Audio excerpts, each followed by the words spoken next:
तपा, यदि तपे नहीं या लू नहीं चले तो क्या होगा नुकसान। कब से लग रहा है नवतपा। नमस्कार दोस्तों, आप सबका हमारे YouTube चैनल वेदहंस में स्वागत है। तो आइए जानते हैं कि नवतपा कब से शुरू हो रहा है। भीषण गर्मी के 9 दिन नवतपा 25 मई से शुरू हो रहे हैं। यह 2 जून तक रहेंगे। सूर्य के रोहिणी नक्षत्र में प्रवेश करते ही नवतपा आरंभ होता है। इन 9 दिनों तक सूर्य धरती के सबसे नज़दीक होते हैं। भीषण गर्मी के 9 दिन नवतपा 25 मई से शुरू हो रहे हैं। यह 2 जून तक रहेंगे। सूर्य के रोहिणी नक्षत्र में प्रवेश करते ही नवतपा आरंभ होता है।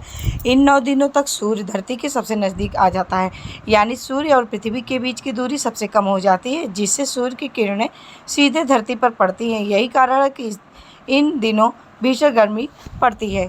ऐसी मान्यता है कि अगर नवतपा पूरे 9 दिन तपेगा तो वर्षा अच्छी होती है। 24 मई मध्यरात के बाद 3:15 पे सूर्यदेव कृतिका नक्षत्र से निकलकर रोहिणी नक्षत्र में प्रवेश करेंगे। इसलिए नवतपा 25 मई से 2 जून तक रहेगा। इस दौरान 9 दिनों तक भीषण गर्मी पड़ेगी। सूर्य की गर्मी के कारण समुद्र और नदियों का जल वाष्प बनकर उड़ता है और यही वाष्प बादल का रूप ले लेते हैं। मान्यता है कि अगर नवतपा पूरे समय तपेगा तो बारिश अच्छी होती है। हालांकि नवतपा के आखिरी 2 दिनों के भीतर आंधी तूफान व बारिश की संभावना भी बनी है। कब होता है नवतपा। ज्योतिष गणनाओं के अनुसार जब सूर्य रोहिणी नक्षत्र में होकर वृश्चिक राशि से 10 से 20 अंश तक रहता है तब नवतपा होता है। इन 9 दिनों तक सूर्य पृथ्वी के काफ़ी करीब आ जाता है। इस नक्षत्र में सूर्य 15 दिनों तक रहता है, लेकिन शुरुआत के 9 दिनों में गर्मी काफ़ी बढ़ जाती है। सूर्य का तापमान 9 दिनों तक सबसे अधिक रहता है, इसलिए 9 दिनों के समय को भी नवतपा कहा जाता है। 25 मई से शुरू होंगे इन राशियों के लिए भी अच्छे दिन। सूर्यदेव चमकाएंगे भाग्य का सितारा। अभी जानते हैं कि नवतपा के दौरान सूर्य की किरणें धरती पर सीधी लंबवत पड़ती है, जिस वजह से तापमान बढ़ जाता है। ज्योतिष शास्त्र के अनुसार यदि नवतपा के 9 दिनों में तापमान अधिक रहता है तो ये अच्छी बारिश का संकेत होता है। सूर्य सिद्धांत और श्रीमद् भागवत में नवतपा का वर्णन भी आता है। अब जानते हैं कि यदि नवतपा ना हो तो 9 दिन ना तपे तो क्या होगा। नवतपा यदि नहीं तपे तो होंगे 6 नुकसान। नवतपा अगर ना तपे तो क्या होता है। 2 मूसा, 2 कातरा, 2 तीड़ी, 2 ताय, 2 की बादी जल हो, 2 विश्वर, 2 वाव। अर्थात लोक संस्कृतविद नवतपा के पहले 2 दिन लू ना चले तो चूहे बहुत हो जाएंगे। अगले 2 दिन लू ना चले तो कातरा, फसल को नुकसान पहुंचाने वाला कीट, नहीं मरेगा। तीसरे दिन से 2 दिन लू ना चली तो टिड्डियों के अंडे नष्ट नहीं होंगे। चौथे दिन से 2 दिन नहीं तपा तो बुखार लाने वाले जीवाणु नहीं मरेंगे। इसके बाद 2 दिन लू ना चली तो विश्वर यानी सांप बिच्छू नष्ट नहीं होंगे, नियंत्रण से बाहर हो जाएंगे। आखिरी 2 दिन भी लू नहीं चली तो आंधियाँ अधिक चलेंगी और फसलें चौपट कर देंगी। अन्य नुकसान। रोहिणी के दौरान सूर्य की गर्मी सीधे तौर पर यानी लंबवत धरती पर पड़ने से धरती का तापमान बढ़ जाता है। तापमान बढ़ने से धरती का जल, खासकर समुद्र तापमान बढ़ने से धरती का तापमान बढ़ जाता है। तापमान बढ़ने से धरती का जल, खासकर समुद्र का जल वाष्पित होकर आसमान में बादल बनने की प्रक्रिया रहता है। धरती जितनी तपेगी बादल उतने ज़्यादा बनेंगे और तब यह कहा जा सकता है कि बारिश अच्छी होगी। यदि रोहिणी के दौरान ही बारिश होने लगे तो फिर बारिश में अच्छी बारिश की संभावना कम रहती है।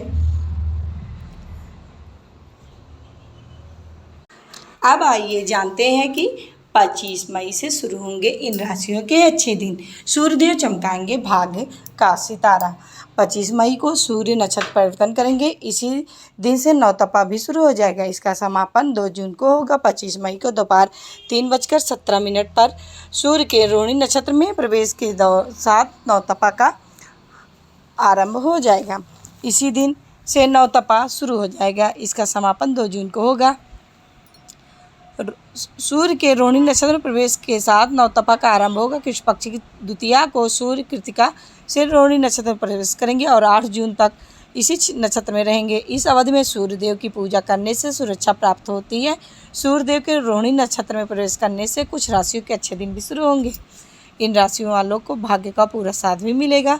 आइए आप जानते हैं 25 मई से किन राशियों के शुरू होंगे अच्छे दिन। मेष राशि वालों के लिए धन लाभ होगा, जिससे आर्थिक पक्ष मजबूत होगा। व्यवसाय में लाभ के योग बनेंगे। भाई बहन से मदद मिलेगी।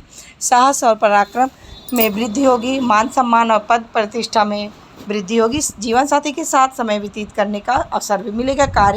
कार्यों में सफलता के योग बन रहे हैं। भाग्य का पूरा साथ मिलेगा। नौकरी और व्यापार के लिए समय शुभ रहेगा। आपके द्वारा किए गए कार्यों की सराहना होगी। परिवार के सदस्यों के साथ समय व्यतीत करने का अवसर भी मिलेगा। दाम्पत्य जीवन में सुख का अनुभव करेंगे। परिवार से अचानक शुभ समाचार की प्राप्ति भी होगी।